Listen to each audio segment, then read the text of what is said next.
जब हम लोग यह संसार छोड़ते हैं, 1 घंटे के अंदर अंदर यमराज आते हैं और हमें ले जाते हैं। मनुष्य के 3 रूप होते हैं।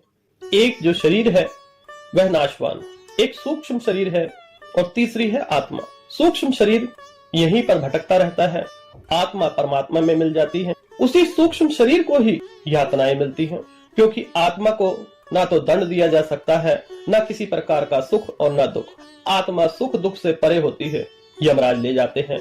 24 घंटे के अंदर उस आत्मा को उसके घर पर छोड़ दिया जाता है। 13 दिन तक वह आत्मा अपने परिजनों के साथ ही रहती है और उसी प्रकार से जैसा हम उस घर में व्यवहार करेंगे, आत्मा प्रसन्न होगी, दुखी होगी या अमर हो जाएगी। आत्मा तो अमर है ही।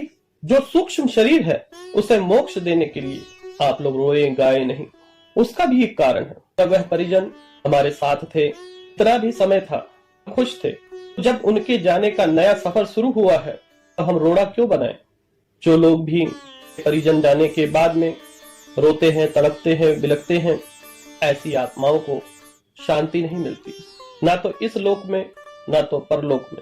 कभी भी हमें, जब हम शमशान में जाते हैं, अपने परिजन का देह संस्कार कर देते हैं, पीछे मुड़कर नहीं देखना चाहिए। जो लोग ऐसा करते हैं, गरुड़ पुराण के अनुसार आत्मा बहुत परेशान होती है कि आज भी यह लोग मुझसे प्रेम कर रहे हैं और आत्मा यह संसार छोड़ नहीं पाती।